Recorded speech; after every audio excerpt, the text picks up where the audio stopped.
کبھی کبھی نمازوں کو جمع کر سکتے ہیں۔ دیکھیے، نمازوں کو جمع کر سکنے کی بات ایک حدیث ہے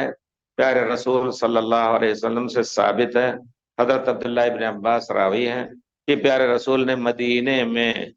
بغیر کسی خوف کے، نہ بارش تھی اور نہ کوئی عذر تھا، آپ نے دو نمازیں اکٹھی پڑھی ہے، ثابت ہے۔ تو ان سے پوچھوں ایسا ہے کہ پیارے رسول نے کہا تاکہ امت کو تکلیف نہ ہو، لیکن اس آپ پوری پیارے رسول کی سیرت مبارکہ دیکھ لیجیے، اس واقعے کے علاوہ آپ نے جہاں اپنی جگہ پر رہتے ہوئے سفر کے علاوہ آپ نے دو صلات اکٹھی نہیں پڑھی،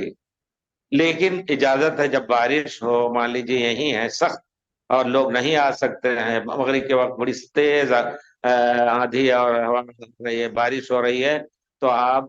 ظہر عشاء پڑھ کر کے خطرہ ہے کہ عشاء کی نماز نہ آ سکے تو عشاء پڑھ سکے، یہ سب خاص حالات ہیں۔ لیکن بغیر کسی سبب کے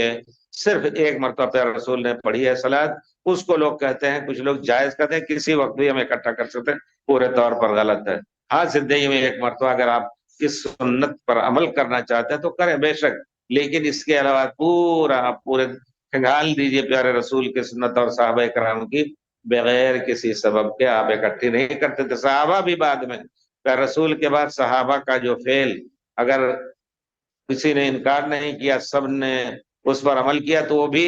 حجت ہو سکتا ہے۔ اس کا معنی ہے کسی صحابی بھی نہیں کیا، یعنی ایک ہی ہمیشہ یہ کام کرنا یا ایک مرتبہ کے علاوہ بار بار یہ کام کرنا جائز نہیں ہے، اکٹھی تو نماز پڑھنی اپنے گھر میں رہتے ہوئے۔